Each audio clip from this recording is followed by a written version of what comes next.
Hola primas y primos, bienvenidos a Nuevo Mundo. This is for educational purposes only. The song by REM has a cool backstory.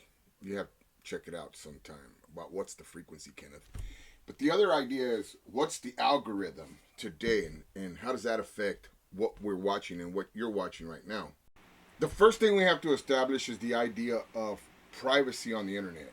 Now, don't confuse the lack of anonymity, which the internet has never provided, with internet privacy, which is the idea of stealing your data and selling it to third-party vendors.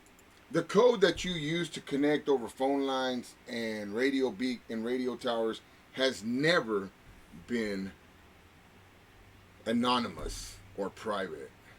The modern internet comes from a Defense Department setup called ARPANET. Everything in nature works as getting caught in a rut. Not only humans who do the same thing expecting different results, as well as computers. We just call it code for computers. In 2022, a researcher wrote a paper explaining why algorithms are not neutral. What this means for you is that not only is the internet not anonymous or private as you would think, but it also is controlled by software so that what you see actually has something behind it that it's pushing.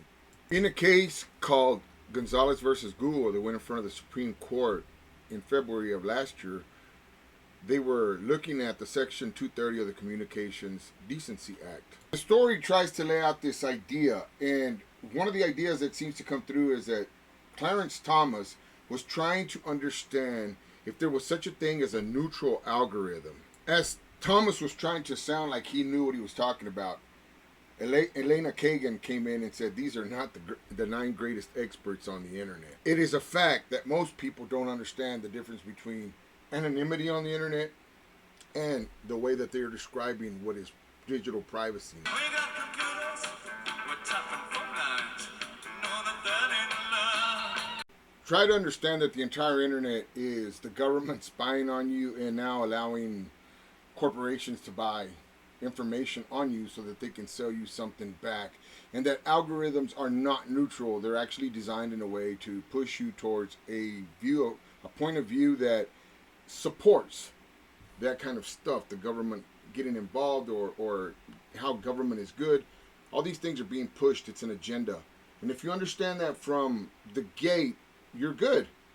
They need an update on Dr. Strangelove, but instead of how I stopped wearing and learned to love the bomb, how I stopped wearing and learned to love government intrusion. Anyway, thanks for coming to my TED Talk.